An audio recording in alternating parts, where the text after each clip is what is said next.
Hi, everybody, and thanks for joining us today for our Little Italy podcast. And boy, am I excited to introduce you to our guest, Grammy winning singer, songwriter, producer, who has performed for more luminaries, presidents, heads of state, Steve Tyrell. Thank you so much for being here, Steve. Thank you for having me. Gosh, I'm so excited this worked out. I'm to be on any show called Little Italy or something. And I love the sweatshirt. You told me you got that in Italy last year. I did. Yeah, I played in it. I've played in Italy for like the last 6 or 7 years, but this year I won't do it because of COVID. Right, because I know you do a residency there, right, at Monteverde. Isn't that it? Yes, absolutely. Oh, beautiful. We'll talk about that in a little while. But I thought I always enjoy starting with someone's early years because your parents are of Sicilian descent primarily, right? And you grew up in Houston. Yes, Tell us, yeah. I'm Italian on both sides. Yeah. My mother's side was half Calabrese and half Sicilian, and my father's was all Sicilian. What's your birth name, Steve? Stephen Louis Vallejo. Oh my gosh, look at that little baby picture of you. Oh, Mr. Vallejo, it's just such an honor to have you here. You look how adorable you are. Now, are those photos from Houston growing up? Yeah, now that's where my family had an Italian grocery store. That photo that just went by was me and my buddy on my tricycle outside. But we had a grocery store with a house in the back, Ah. and like a lot of Italian people did in those days. A lot of people lived in the hood, and that's where I was. That's where I was born and raised. And well, I was actually born in Mineral Wells, Texas, with my father at the end of World War II. But then we moved into our family grocery store, which was started by my grandfather and grandmother. Right. And they also had a restaurant, I believe, too, right? Well, not them, but my family does. Carrabba's, is that what you're talking about? Yeah, it's a very well-known restaurant. Tell us a little bit Yeah, about that. very big, famous restaurant. But we just went there and ate and didn't, pay the bill. You, you didn't work there, I'm guessing, huh? Really, no. I did work there actually when they first started, and I got a job in the kitchen making fettuccine Alfredo. Oh, I'm going to hope that, yeah, it's a good job to have and great to learn how to cook the Italian style early on. I knew But how to grow, cook fettuccine Alfredo. I knew how yeah. to do that in my sleep. I don't want to do it now though. It's too fattening. What was it like growing up in Houston as an Italian kid, right, back in the day? And this is also about 20 years even before the civil rights movement was Yeah. taking place. So it was a challenging time, right? Could you tell us about that? It was totally normal to me. I didn't. Ah, All my friends were black. You know, because there was no segregation. I mean, there was segregation. There was no integration, and right. I loved it. I would never change that part of my life. I loved growing up in a grocery store with all black friends, and then my family. My family were all Italian, so we used to eat grits marinara. Yeah. Did your parents speak Italian at home to you primarily, or Yeah, did they integrate? How'd that go? they spoke when they didn't want me to understand what they were saying. Isn't that the truth? That's how it always was. And that's how I learned broken Italian. It was when either they didn't want me to hear anything or they were so angry that they would be speaking in Italian. I'm quite sure that with their, right? That was exactly it. They would. So You learned all the Italian words they were trying to hide from you too, very quickly. when did you get the bug, Steve, to sing or to write songs or do all of it? What were you like as a kid in school, high school, all that? I could always sing. I would sing Oh, in the back of the car. I thought I'd be a drummer, is what I thought when I first started. That's what I used to sit in the back of my father's and mother's car with a coat hanger, and because it had the paper on it, you remember those yeah. coat hangers that had paper on it? Well, if Yeah. you hit them on the back of the seat, they go, they sound just like a hi-hat. So everywhere we went, I would be banging on the back of my father's car, to the music that he had on the radio, and that's what I wanted to be, was a drummer at Now, y'all first. grew up listening to a lot of the Italian classics, right? Like, what was playing in your house as a kid? Well, Mario Lanza was big in our house, you know. Of course, Frank and you know the Italian singers were, you know, we listened to all the time. I remember Mario Lanza and even Caruso. We had the great Caruso would be played in my house, mostly by my grandparents. But Perry Como was big. I used to say my prayers. My mother used to tell the story. I'd go, God bless my mother, my father, Perry Como, Frank Sinatra, and Mario Lanza. Oh my gosh, that's why they had such a good life, probably. Oh, that's Yeah. terrific. My dad too. My dad loved Mario Lanza. Yeah. And yeah, we used to play Mario Lanza music in my house, especially as he was getting older and wasn't all that well. And it just did so much for him. He loved that There's a music. great But movie where he played Enrico Caruso, remember? yeah, And then the yeah. other half of all of my musical influences came from my neighborhood, you know. So we heard, you know, Louis Jordan, Louis Prima. That was a blend of both, you know. Yeah, yeah.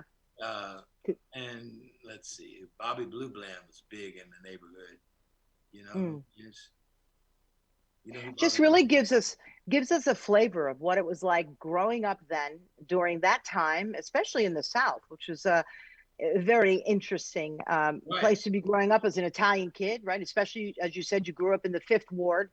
Um, but you also had an idol as a kid, right? A sports figure who later comes back into your life. Who was that? Could you tell Yes. us a little bit about that?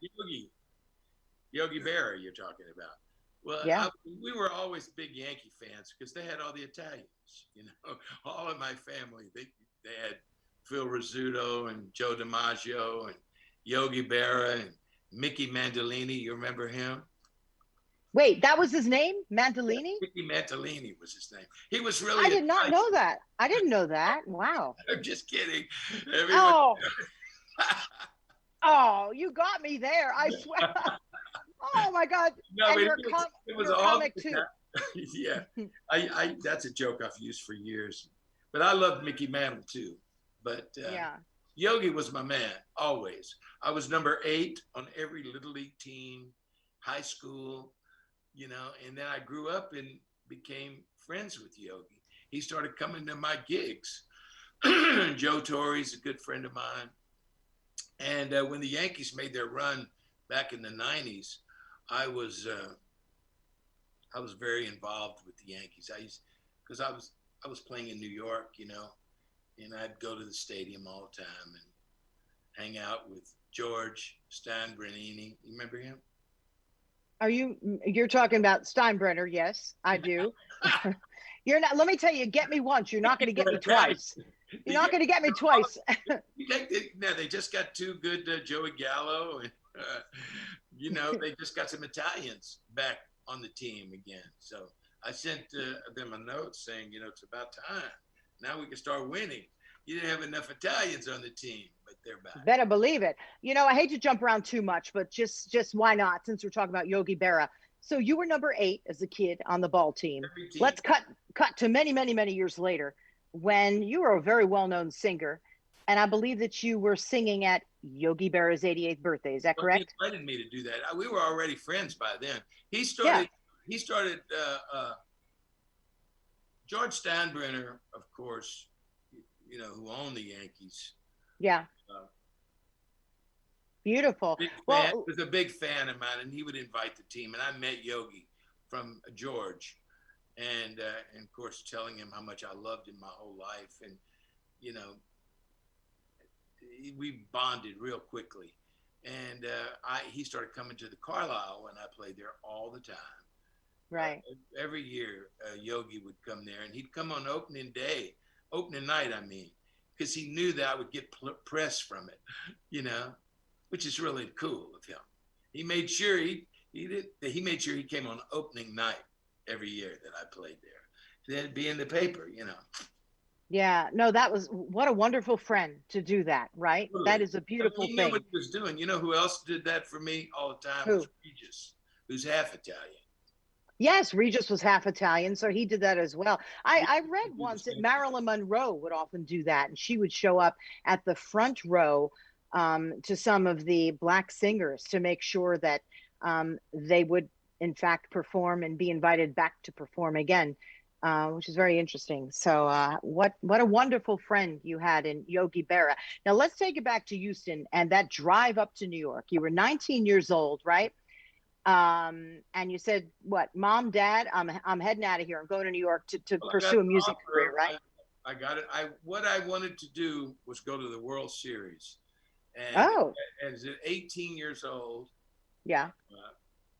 I went to New York for the first time and went to the World Series. The Yankees lost that World Series too, and when I was there at that particular time, I met this lady, Florence Greenberg. I was already making records and local records in Houston, and I had started a little bit of a producer career. And I met this lady named Florence Greenberg, who had Dionne Warwick and Burt Bacharach and Hal David writing for them. And Oh, wow. and I gave her an idea for something that I thought would be good. And she said, "Well, why don't you produce it?" So, I mean, I was like 18 years old, and I went in the studio and with this band and this orchestra and recorded two songs with the Shirelles, and who were on Scepter Records, and two songs with a guy named Chuck Jackson, a great rhythm and blues singer. And the session went so well that she offered me a job. She said, "Go back to Houston. You can come to work for me. Pack your things and come up." So I went back to Houston. I got my buddy. His name is Gristle, Clarence Holloman, one of the great guitar players I ever heard. And I said, "Clarence, I got a job in New York, man. Why don't you come up there with me? And maybe I can hook you up with Burt Bacharach and some of those people." So, Wow. so the two of us got in a car and drove from Houston to New York in 1964 through the South. I'm so proud of my mother for not stepping in and saying, "Are you crazy?" You know, she let me do it. Had a little party, my father and mother, before we left, had all the family there, and we got in the car the next day and drove to New York. And when we would drive through some of those redneck areas, I'd have to let Gristle get out of the car when I needed to get gas. I couldn't pull up to a service station with him in the car with me. So I would drop him off on the outskirts of town, fill up the car, swing back, pick him up. He'd lay on in the back seat and put a blanket over him just in case a cop went by or somebody went by. And we went all the way through to New York that way. And nothing happened, thank God. But it was dangerous in those days. We could have gotten strung up on a tree. What an awful time, honestly. Yeah, Um, it's for still. everyone, yeah, absolutely, particularly for Gristle. And I'm sure that when he finally got to New York, it was probably breathing a sigh of relief because it wasn't quite the South, even though there were still No, so many problems, right? yeah. I mean, when you went through, it started. I mean, even like Philadelphia, and when you started getting up, it was still pretty racist. It was just not Wow. as safe. And Wow. he went up there. He did great. I introduced him to. He was going to, be the musical director for the Shirelles. Everybody loved him because he was great, but he didn't like it. Ultimately, Really? ultimately he went back to Houston. But you did like it. So tell me a little bit about your career, starting when you went back. You were working in the Brill building. I mean, it just must have been such an exciting time for you, right? A young guy. Who were Yeah, you and working with then? I'll tell Yeah, you something. I loved Monday through Friday. I'll bet. Saturday and Sundays I did not like. I remember hating that time Hmm. because there was nobody around that was my age. The record company, all the people were like Uh, in their 30s and 40s, and so I'd get lonely at night. hmm. But eventually, it all worked out. I found the Peppermint Lounge and the Peppermint Twisters. I was off and running in New York City. Yeah. So tell me some of the early days of who you worked with, Well, how you met them, the kind of records that you were involved with them. I mean, everyone from Burt, Dionne Warwick, well, I they, believe it's Barry Mann, right? Tell us about that. well, I almost right off told the lady who owns Scepter Records, Florence Greenberg, I said, I got a guy down there that you should sign up to this label. You know, he's the best singer down there. We were kind of like competing bands in high school. And so she listened to me, Florence did. And his name was B.J. Thomas. And right out of the box, we had that song, I'm So Lonesome I Could Cry. And it was a national hit. So that immediately gave me credibility with the record company. And then we had Wow. we had, it was almost immediate. Like within a few months of getting my job, we signed BJ Thomas, and we had a #1 record with I'm So Lonesome I Could Cry. And then I started, in those days, I was a promotion man and a record producer, and I didn't want to be an artist. I had given up I didn't care about being an artist. I didn't care about singing in front of people. I was more interested in finding songs for artists, producing, going in the studio. And so that's what I did. And I let my singing career just evaporate. Like I wasn't interested in it. And, things started to happen. I discovered Memphis, one of the places that I really liked, which turned out to be a wonderful music hub. Everybody was going to Nashville, but I liked Memphis because they had the more R&B sound. And so I brought BJ down there, and we worked in a studio that became very legendary. It was called American Studios, and this guy that owned it his name was Chips Moman. And then we recorded Hooked on a Feeling down there, and The Eyes of a New York Woman. Then I brought Barry Mann there, and he wrote I Just Can't Help Believing. And we got on a roll in Memphis. That was Wow. very successful. I love the story about Raindrops. Can you tell us a little bit about that, how that whole thing developed? Well, by that time, BJ had a couple of really big hits. Yeah.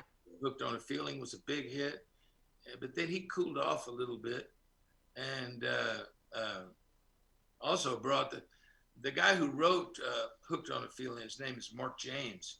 He was in a band with me in Houston, so I brought him up there too, and he ended up writing some of the biggest hits of that whole era, including the biggest hit that Elvis Presley ever had.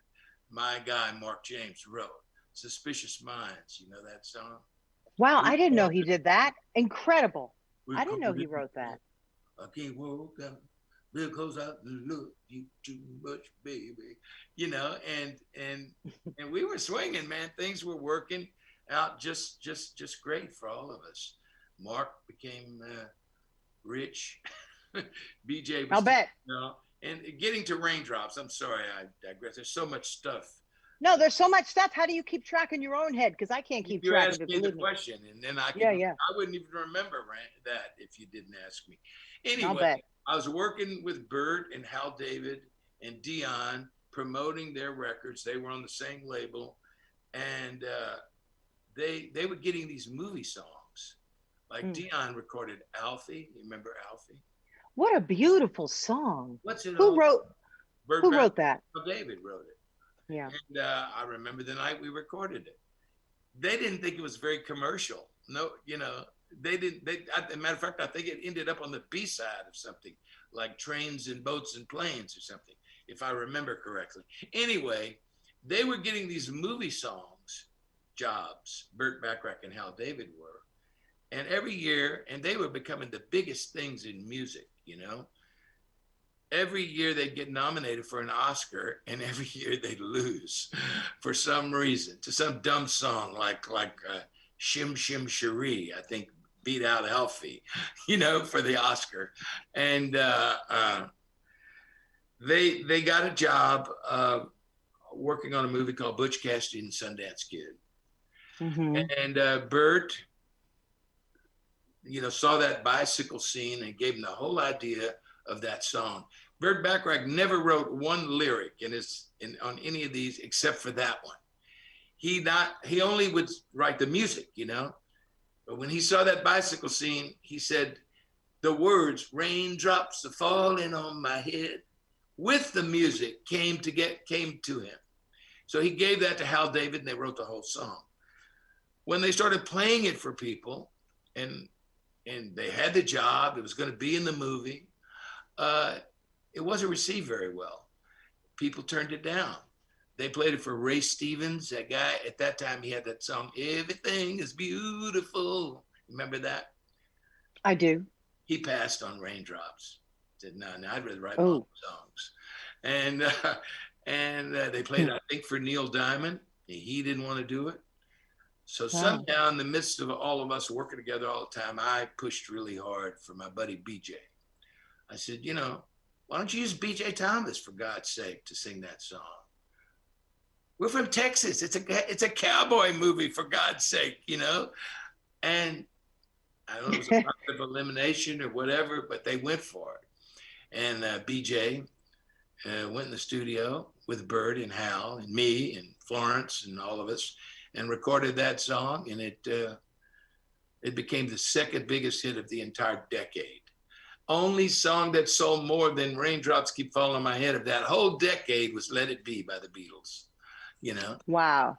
Well, if you have to be upstaged by anyone, I suppose "Let It Be" in the Beatles would be the song, right? The one that sold a little bit more than "Raindrops," but it was number one for 5 weeks. It was great, and it took us to the Oscars together, because BJ was asked to sing it. We're going to talk about that in a second. I love some of the stories that you've told about the Oscars revolving around going because of that song. But wasn't it one of the actors, I believe, when he heard "Raindrops Keep Falling," he was like, wait, Robert what? Redford didn't like it. He didn't like it. Robert Redford didn't like it at all, which, he was the star of the show, but he wasn't the Robert Redford that he is now. When Butch Cassidy came out, it was Paul Newman was the man. Robert Redford, I think that was, but so he didn't have that much to getting him to kick the song out, but he didn't like it. He definitely didn't like it. He was not a fan of "Raindrops Keep Falling on My Head." But wow. Ultimately it worked itself out. So much of my time I spent during COVID watching documentaries, in particular about musicians, and how music is made and how it actually becomes popular. And sometimes you really wonder. It's just a decision of one person sometimes where it just pivots, whether it was the Eagles or Aretha Franklin or whoever else. That was a great series, the Genius series. Actually, I love that. And, just watching how it all develops. Is it kind of tough when go ahead. I was just going to say, it's a lot of luck in everything, when it's right and somebody does it. Like if Ray Stevens would have done "Raindrops," who knows? It might not have even been a hit. Exactly. Let's go to the Oscars now. Sorry, I keep cutting you off, but I think we have a little bit of a feedback there. But let's go to the Oscars with that song, which was pretty tremendous. You had one heck of a night, right? Who were you sitting next to? Oh, yeah. We went, I was sort of like BJ's producer and his manager-ish, and Right. We his comrade, So he gets asked to sing this at the Academy Award. Now, this is after it's been number one for 5 weeks in America, and it was a huge hit. So we go to the Oscars for the rehearsals and everything else. And the night of the Oscars, when you're going to sing on a show like that, they put you in the first or second row. They don't want to be looking for you when it's your turn and you're in the bathroom in the lobby, So I mean, it's little stuff like that people don't think about. So I was on the second row with BJ. He was on the end seat, and I was one end, and we were waiting on our time. Who was sitting next to me? I forgot already. Raquel. Oh yeah, Rock. How could I forget that? How do Rock you forget Raquel Welch? Oh my gosh. Raquel But you know Welch what? was right there. Well, I was petrified to talk to her. So I never said a word to her. You know, I didn't know what to say. She had her husband or somebody with her, but I was hoping she'd start talking to me. I would have probably figured out something. But she was sitting right next to me. And BJ goes up and does this song. He's a nervous wreck and he knocks it out of the park, you know. I mean, you can Google Wonderful. it. And they made such a major production of it. If any of your friends want to Google the 1970 Academy Awards with BJ Thomas, you'll see there was like a million bicycles and dancers. And I said, man, we've got to win tonight. They've spent so much money on this song. It kind of almost tells you that they know you're going to win. So he was nervous, but he did great. And then and it did win. And Burt Bacharach and Hal David finally got their Oscar. And we went to the party afterwards. And they have the after show party. And now BJ's feeling good about himself. You know, everybody. Oh yeah. They know who he is. Nobody knows who I am. And we walk in and he sees John Wayne over there. And he says, hey man, let's go talk to John Wayne. And I said, sure. I mean, he's gonna know who you are. You just got through singing, you know? And I said, but you go up there, man. I don't want to go up there. So BJ goes up to John Wayne's table and he says, Mr. Wayne, and it's like ice cold. He almost doesn't, he thinks he's messed up because he doesn't say anything and then he hollers at the waiter. So he thinks, I'm standing behind me, they're going to throw us out or something for doing the wrong. Oh no. Oh no. We're frozen. We don't know what's going on. We just stood there. The waiters come and John Wayne is drinking a milkshake. It's after dinner. And he has 2 milkshakes, actually. And he tells the waiters, he says, get rid of these milkshakes. And he said, bring me 2 fists of Jack Daniels. Oh my gosh. You can't make this up. He pops it down on the table. He says, okay, boys, now we can take the picture. He didn't want to be photographed with the kid who just won the Oscar singing Raindrops, you know, with a milkshake in front of him. Oh my God, that is hysterical.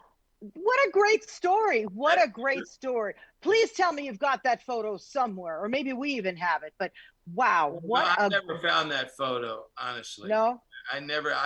You can go and you can see that, you know, he's there and we're there and you can see the guy that we became friends with that night. I mean, we were intimidated, man. It was like Bob Hope was the master of ceremonies. We're these 2 guys from Texas, you know.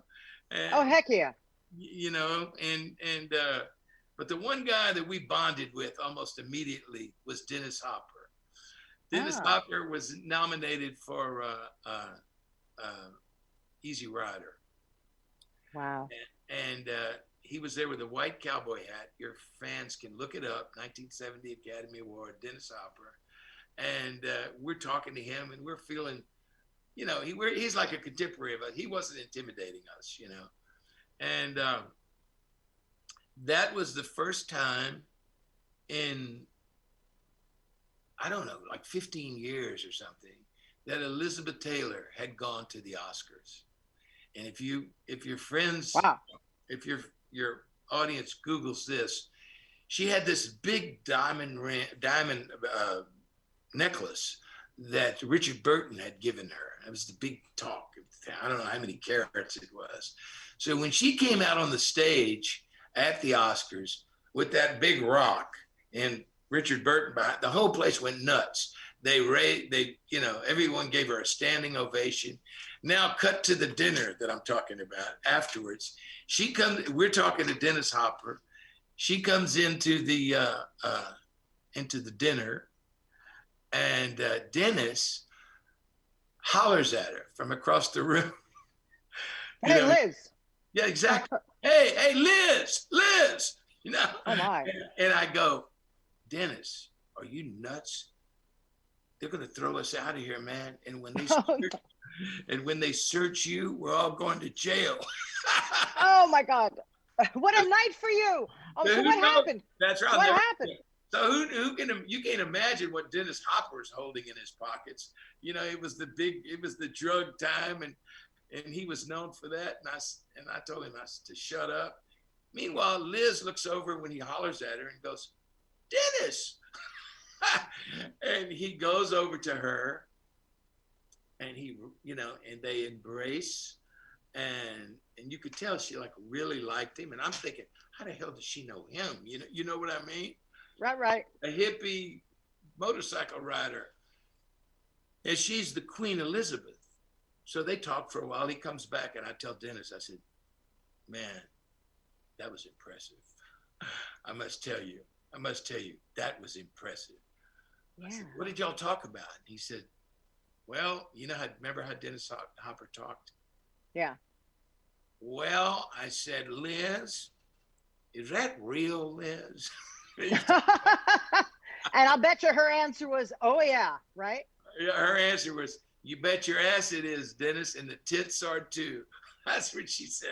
Oh my gosh. Oh, and you're still sort of kind of. That's what she said. Oh my gosh. And you're still sort of kind of the kid. You're still sort of kind of that kid out of Houston. I mean, you're not really, a teenager anymore, but gosh, I mean, your eyes must have been this wide. I don't know. Did you go back to your hotel room and call up mom and say, Ma, you won't believe what happened? Did you do that and call back home? Because that's what I would have done. I would have said, you won't even believe this. They were all watching, because it was the Oscars. I'll bet. Yeah. They knew BJ was going to be there, knew that we were going to be together, and they were all very proud. It was a night I'll never forget, I'll tell you. That'll be in if I ever write anything, that definitely will be in it. That's one of so. Tell that story too. He was the most impressed with John Wayne more than Liz. Actually, he would tell that story many times. But you gotta love it, right? John Wayne was drinking milkshakes at the Oscars, but didn't want anybody to know it. Nope, not for that image, right? So he just puts him aside and he goes to the heart. Rock and roll guy just called. You know what I mean? Yeah. He thought that was going to mess up his image. I guess. I don't know. He just said, we were frozen there. We thought we had stepped across the line. And he said, waiter, get rid of these milkshakes and bring me 2 fists of Jack Daniels. And he put them on the table. We still don't know what's going on when he asked that. And then he says, okay, boy. But especially back then, if I may say, because a star was really a star. They were in their corner and you were over here. How beautiful. Right. Yeah, let's talk about your involvement, which actually ended up getting you a Grammy with Rod Stewart. Tell me about that. Well, I made my first standards album. Yeah. I don't remember what year it was, but it was called A New Standard. Right. So we're jumping ahead. We're jumping ahead. Yeah, let's do Father Over the Bride before we go too far. Okay. So you've been someone behind the scenes now all this time. There's this movie coming up, right? You're going with what, Martin Short, Steve Martin, and of course, I think writer producer Nancy Meyers, right? I believe Nancy and Charles Shire directed it. Nancy and Charles were the reason I was there, not Steve Martin. No, I didn't know, Right, but they were in the movie, right? And you show up with this song. So tell everybody what happened. So in the movie, I had worked on the movie for the music, which I had done a lot. I worked on a lot of other movies too. But Father of the Bride was I was hired to do the music. Like I would be in charge of recording and picking whatever songs. I had to do it with the director. I mean, she wasn't going to do what I said there. Charles was the director of that. But we would brainstorm and say, well, what about The Way You Look Tonight at the reception? Because the whole idea was Steve Martin was supposed to walk in. He's his daughter just got married and he can't get to her. And if you remember Father of the Bride, he's constantly trying to get to where the reception is. And when he walks in, we thought it'd be great if the singer was singing The Way You Look Tonight. And he's his daughter dancing with her new husband for the first time. We thought that would be a moment, and it was too, big moment.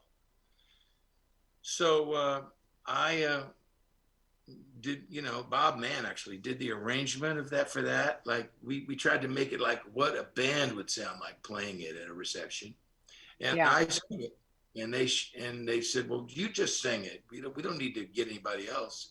So they shot me singing it at the reception, and it went so well. I mean, you could tell a lot of people, because that song was from, I don't know, 1930 or something. Yeah. The people that were there, all the audience, all the people the extras, they kept coming up to the bandstand when we were shooting that song, saying, "Boy, that's a beautiful song.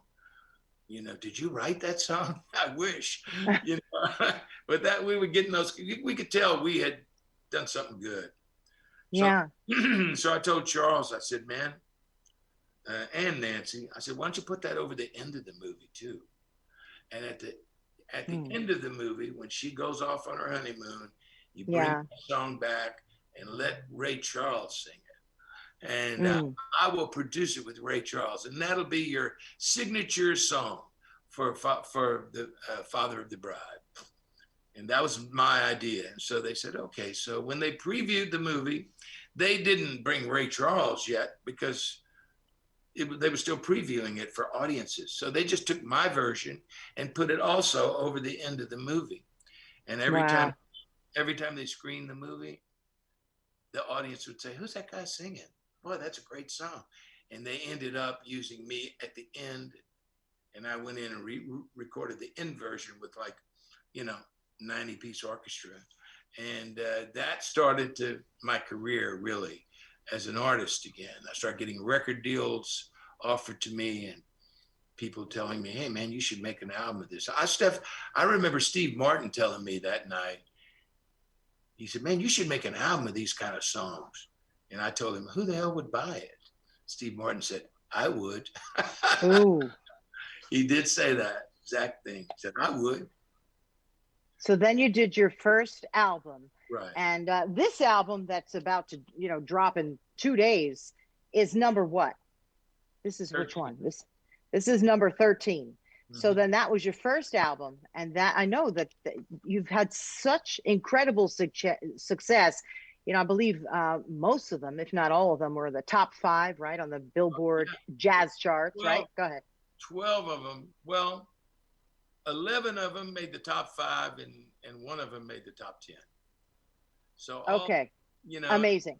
Amazing, Steve. It made number 8 or something. But all the other ones, all 11 up before that, made top 5 in the Billboard jazz charts. So it's like your career really pivoted without you even realizing it was about to pivot, right? You show up, with this song to hopefully be in the film. You're singing it because here's the song. And they're like, no, you're doing it. And then your career takes a whole different turn. Right. And you start performing again. Go ahead. Well, I started getting booked. People started saying, they knew me from that movie. Let's get the guy that sang in that movie. And then I started getting offers to play at different places, there'd be a night at the Hollywood Bowl. Oh, that was a night. We have so many stories and we're going to end up running out of time. But can you very briefly tell us about that one at the Hollywood Bowl? Well, the Hollywood Bowl was a night, that was a different situation. That was the night that Frank Sinatra was inducted into the Hollywood Bowl Hall of Fame. Right. And the whole Sinatra family, from The Way You Look Tonight, because Frank had a swinging version of that song, Yeah. Became fans. Frank Jr. Was great to me. Mrs. Sinatra, his mother, both Mrs. Sinatras, Barbara Sinatra, all of the Sinatra family became fans from me singing those songs. And I don't know what I was leading to. What was I leading to? Well, we were talking about you were asked by the Sinatra family. Oh, yes. Part of that evening, yeah. Right. Well, that's another evening. Frank was inducted into the Hollywood Bowl Hall of Fame. And the Sinatra family asked me and Quincy Jones if I'd go to the bowl and sing their father's Fly Me to the Moon, So I did. It was kind of Quincy was conducting.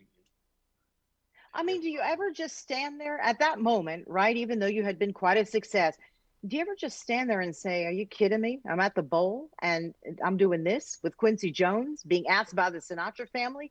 Like, pinch me." If Do my you well, still the do? thing that hits me the most, and it's great for your show, is my mother. If my mother Ah, knew I was singing for the Sinatra family at the Hollywood Bowl, she would come up out of the grave and be there that night. You know, because that was her and Mrs. Sinatra were are the kind of the same age, people, same experiences, and so I, I love that image because that's such an Italian image. They'd come up out of the grave. They wouldn't believe it. I no, just no, did she'd something be not too there. recently. Go Yeah, my ahead. Go ahead. mother would, she was a Bobby Soxer. She was a Sinatra fan. All my family is a Sinatra fan. Hmm. So for them to ask me to do that and to have liked Be a what I've done of their father's music is a great honor in my family. yeah. Biggest honor to them, Um, actually. I do not want to forget about Rod Stewart. I'm going to get back to him. We will Oh yeah. finally get to him, but I want to make sure that we mention all the luminaries that you have played for. Okay, you've played for presidents, Bush and Clinton, Desmond Tutu. I've even played for This Donald Trump, but you don't want to say that. why not? He's a Well, I president. You mean, played for it him, and was it's not politically correct, but I played at Mar-a-Lago too. yeah, uh, I played for everybody except Obama. He never asked interesting. me. Yeah, well, Oh, he never asked interesting. me. I'm sure he doesn't have anything against me. It just didn't come up that I could. But No, everybody, no. We got to ask him because I know that he just had a big birthday bash. Maybe next year we'll just see if we can figure something out. If maybe I, we'll send this to him. We'll say, "How about at your next birthday?" I mean, come on. yeah, I know. But I would like to do that because there's a gap in my president's singing. You know, I would love to do something for President Obama. okay, we got to get that to happen. But you know what's one that always stays with me, and I don't even know why. I'm not this giant fan of his, but when you were asked to sing for Prince Charles, I don't know if it was at his birthday or somewhere, and there you are with Janine. I just somehow love this photo. There's something about being invited to Buckingham Palace. It's like, my gosh, what hasn't this man done? I You know, know. what was that like? I Well, mean, just being escorted in there. Yeah, I think he had seen me at the Carlisle. right. Which you had a residency at, right? That's in New York. 17 years I've been playing there. Beautiful. A You'll be lot back there once this whole COVID thing, of hosts, yeah. and but somehow I got the message that Prince Charles would like me to come to Buckingham Palace and sing at his. I forget the name of his event, but it's his own event. It was Prince Charles's event for his big charity, and Gosh. so I did it. It's great. I mean, we didn't all expenses paid, the most first class you could possibly get. Where'd you stay? Hang on. Where did you stay? Where did they put you up? Some incredibly brand new hotel that had just opened in London. Forgot the name of it, but it's famous now. You know what, Steve? That's just to me one of those experiences. As a journalist, we've seen some pretty incredible things, right? Inaugurations, all that, but very rarely are we invited into Buckingham Palace. That's just one of those experiences that when I saw you got to do that, I thought, wow, what hasn't he done? So kudos to you for that one. To me, that just is just a very, very special moment among so many others. Let's talk about that Grammy and Rod Stewart, shall we? Well, Rod, after I started making that first album, I started doing standards and getting known for it. Yeah, Michael Bublé was after me. He was I in, love him. He's great too. Yeah. he's great and a good friend, but he was influenced by my first album and second album. If you asked him, he'd tell you that. And so then he recorded a standards record. I kind of started the standards thing back up. Rod, uh, his producer at the time was a guy named Richard Perry, and who was a friend of mine. And Richard was a big fan of my first album. So he Ah, played it for Rod. He told Rod, we should do something like this. And Rod loved it. And they asked me to help them. They recorded the first album in my studio, and I did everything I could to help Rod get standards thing together. And then after they did the first one, Clive Davis asked me, well, why don't you produce a couple of standards records or a standard record? So wow. I went in and we did the Songbook Volume 3. And it was the biggest, it was Rod's first #1 album in 25 years, and won him and me the Grammy for it. So then I did 2 more after that. And then I'm working with Rod now on something else. Yeah. You know, on your webpage, right, stevetyrell.com, there's a whole bunch of videos of you, right? And I love the one where you were accepting an award and you couldn't be there because you were in London. You said, oh, thank you so much for this award. I'm in London. And then in comes Rod Stewart. And he's like, yep. And I just love the friendship that you could see right. there. I forgot all that stuff. Yeah. Like, you got to go look at your own website. Yeah, no, it's amazing. I love that. I never look at my own website, but you reminded me of that. We were recording at Rod's, and I would have had to get on a plane, fly all the way to LA, do this thing, fly back the next day. And I just said, no, it's too much. I just can't do it. And Rod said, just do it here, mate. I'll stick my head in, you know.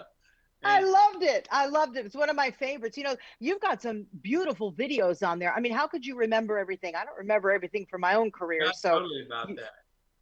Yeah, no, that was a beautiful moment. And I'll tell you why.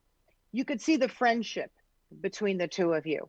And you could see the friendship between you and so many people you've worked with on many of those videos, right? Whether it's Burt Bacharach, whether it's Neil Sedaka, right? There's so many of the great artists that you've worked with, Carole King, you name it. And there's one common thread there. They all love you, Steve. Like, no one ever just says, oh my God, he was a pain in the neck. Like, it was always like, we love working with him. He's the first session I ever did in New York for that lady, Florence Greenberg, I was telling you. Yeah. I did 2 songs with the Shirelles and 1 song with Carole King wrote the song that I did with the Shirelles. And she moved to New York, to LA after that. So I never got to know Carole that well. Although she was best friends with Barry Mann and Cynthia Weil. She was in that movie, what was her play? Beautiful. Yeah, that was something. Well, that's about Barry Mann and Cynthia Weil and Carole King and Jerry Goffin. Exactly. So there's that whole 6 degrees of separation thing where even if you weren't working side by side with her, but it was part with of her husband, Jerry Goffin, one of the greatest lyricists that ever lived. And Barry and Cynthia, we've worked together for 60 years, and that was kind of they're her best friend. So Carole is kind of around the corner from me a little bit, but she started first. I'll never forget, Carole was so cute at the piano, like in the first session I ever did in New York. She had written all the music. So here you are now living in Los Angeles. You've been here, I guess, about 30 years, right? Am I right about that? More. 20 years? More. Okay. We'll leave it there. But you have a family and grandkids, and being an Italian guy, I know that everything to you, I think we've got a couple of photos of you with your family, is family, right? And even the people you've worked with have become your extended family. All the people that you've met and all the people that you know is a real testament to who you are. Tell me a little bit about being an Italian guy and family. Do you see your family a lot? Are you cooking up that pasta that you used to cook? They're a constant everything in my life. I talk to my sister, I don't know, 4 or 5 times a week. I thought you were going to say 4 or 5 times a day, because that would be me. And my husband is always like, how do you keep talking to these people? I'm saying, this is what Italian people do. This is what we do. We're always on the phone. I talk to my sister 5 times in one day. I just always feel a need to call her. She's really, my mother's gone, my father's gone. It's her and me. And we have a lot of fun together. But we're very, very close. My aunts are all gone. Most of my best friend Italian buddies, cousins, stuff, a lot of them are no longer with us. But you got kids and you got grandkids Yeah. and beautiful girlfriend. And Now, I know that you spend a lot of time. Go ahead. half Italian. Janine is, I you know. know. I know.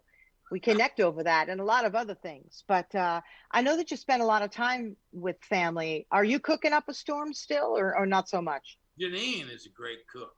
And Ah, oh, I got to come over then when she's doing that oh because no, fantastic, fantastic. Any kind of cook, but she makes Italian food to die for. Her mother was a great. I was gonna say I know her mom with that whole like chili cook off every year. I mean, I know all about that. She still So got her trophies for her chili cook-off. I You know, know she does. That's amazing. I Janine is really the grounding force in all of our lives. My kids love her, and my late wife, their mother, has been dead for like 20 years, hmm, and my kids lost, got had a big void in their life, but they lost a always. wonderful mother, and Janine has stepped right in and made them feel Hmm. whole.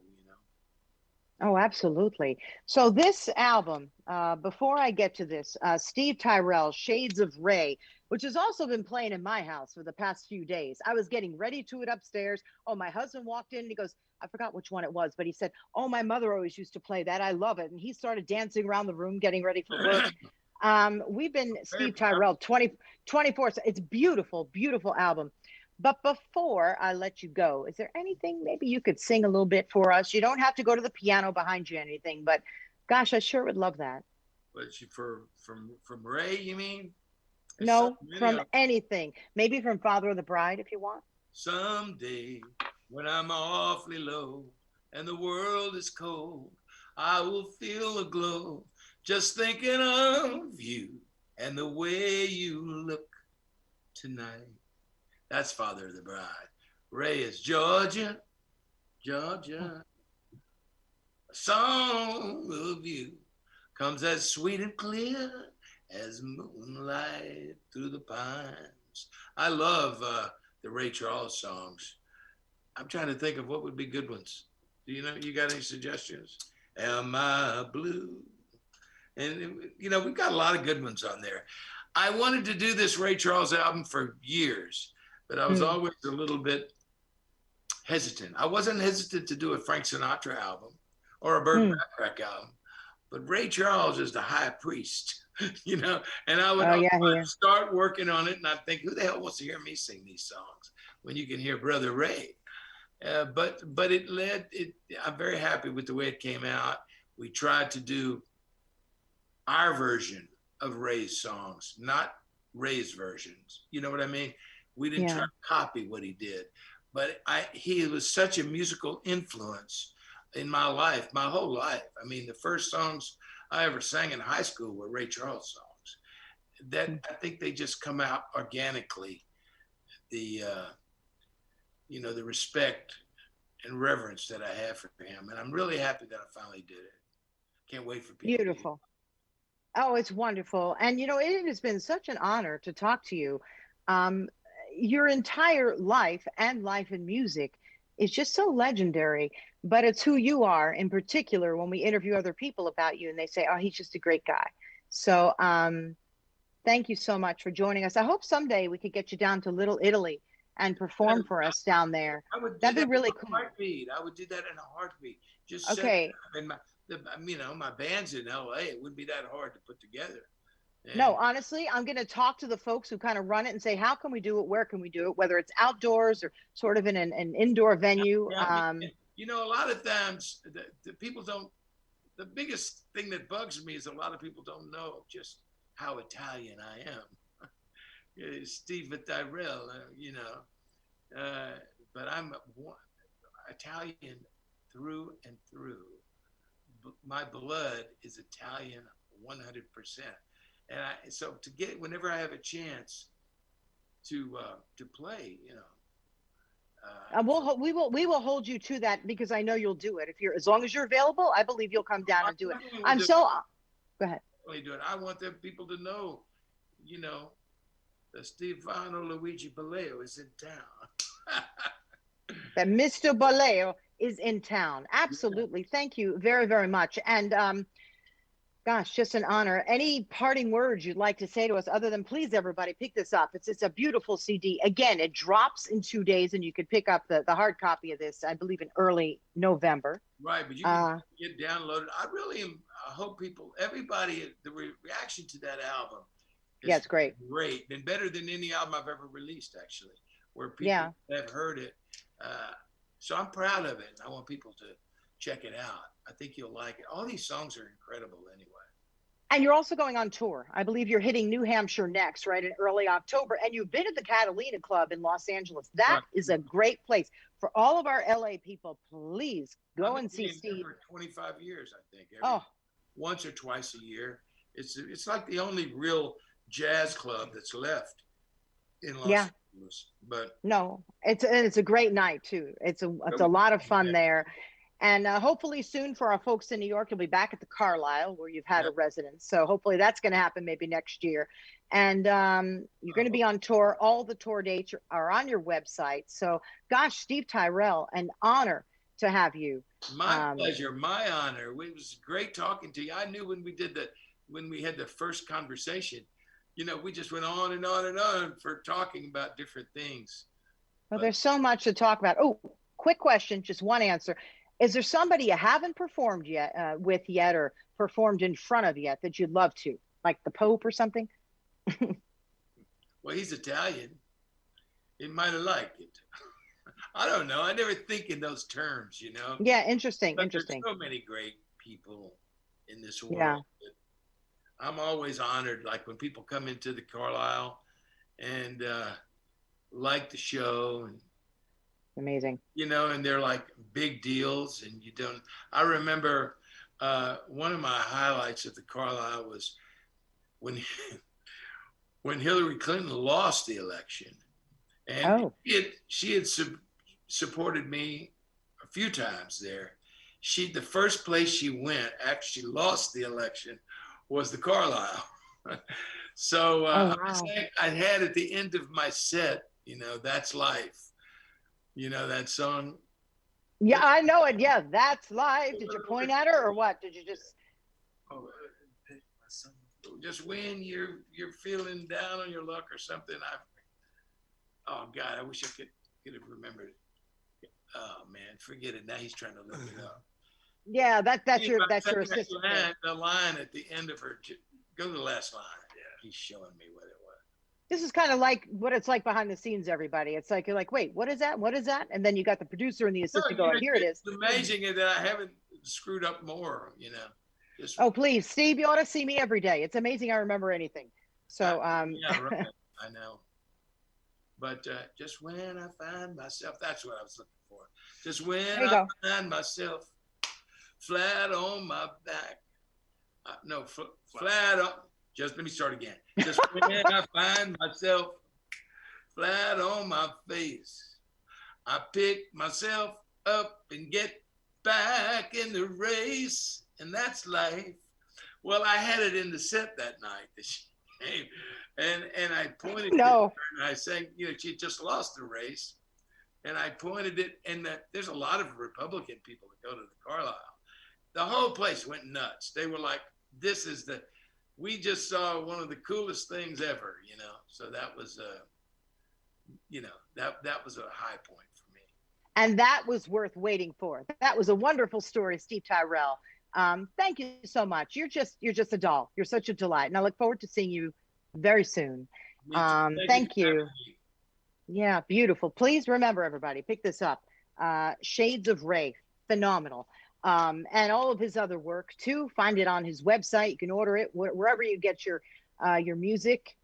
Please pick it up, Steve Tyrell. And thanks everybody for joining our podcast. A little longer than most, but I would say it was worth it. So thank you very much for joining Little Italy of LA podcast. We also run this on Deborah Kobylt Live, so you can find it 2 places, and it's kind of everywhere. As a video show, we're on Facebook, we're on YouTube, IGTV, and then we put it out there on all of our audio platforms too, iTunes, Amazon, iHeart, wherever you are, you can find our podcast, audio and video. So thank you so much for joining us today. Little Italy of Los Angeles and Steve Tyrell, an honor. One last word. You have to come over and let Janine make you some pasta. No, that's a given. Please, I promise. Just pick the day, text me, Steve, and you know I'll be there because I know she's a great cook. She loves you. So, Y'all are already.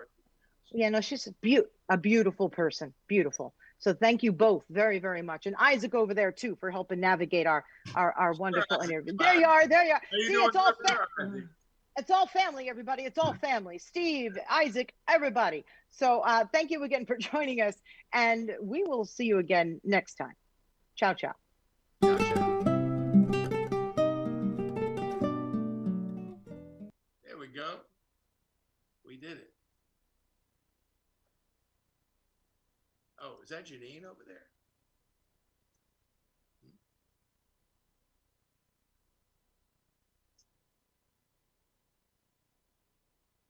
Okay, you're good. Oops, we weren't quite done, but that's okay. Sorry, nobody's telling me this thing came up on the screen. No, it doesn't matter because it's a podcast, right? Like it's almost like being behind the scenes making a record. It's like, hey, what's going on? Blah, blah, blah. You know, it's sort of a free thing. Good thing Oh, you were Isaac. How great was he? Isaac, how great was he? Steve, you were phenomenal, man. This was fantastic. You both were incredible. I had a great time talking to you. I just wish. I love you. I just love you. But please, I'm begging you. I find myself that I've told that story 1,000